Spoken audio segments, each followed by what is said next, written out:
Pensamos que a saúde da xente é primordial, non correría na nosa conciencia como patróns maiores mandar a xente ao mar e que poida pasar algunha desgracia, como está pasando a día de hoxe.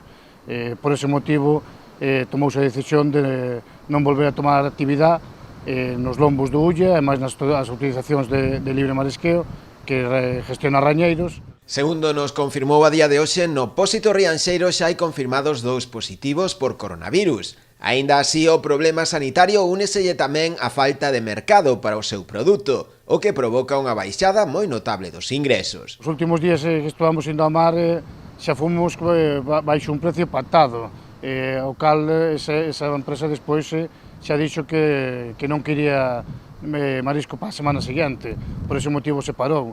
A día de hoxe o 80 ou 90% das depuradoras están paradas, non teñen mercado.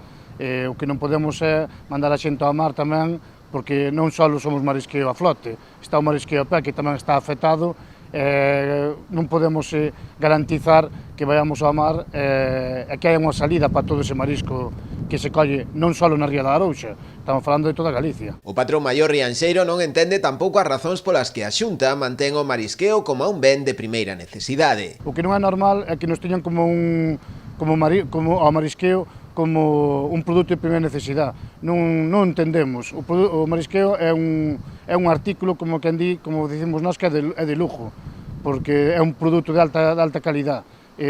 Non é de primeira necesidade. A xente cando vai ao supermercado vai comprar polo, carne, patatas, pasta, cousas desas, non vai comprar ameixas. Por esta razón demanda un paro por forza maior, para que os mariscadores se poidan acoller tamén a algún tipo de axudas. Xa outras autonomías xa o decretaron, e nós vemos que Galicia é unha potencia en España e deberíase decretar este paro forzoso para a xente do mar, porque hai xente que vive moi ao día, e o que non podemos é estar con esa xente ao día nun limbo que ten que pagar a seguridade social, ten que facer a declaración igual, pagar a súa hipoteca, pagar todo, e sin ter un beneficio, non porque non queiramos ir ao mar, que nós queremos ir ao mar, pero non podemos nin garantizar a saúde da xente, nin podemos garantizar que non lo veñan a comprar. Outra das incógnitas, segundo ele, é o tempo que durará esta situación, polo que agarda un cambio na postura da administración, e se decida finalmente decretar un cese da actividade, para así darlle unha saída viable aos miles de mariscadores afectados tamén pola crise do coronavirus.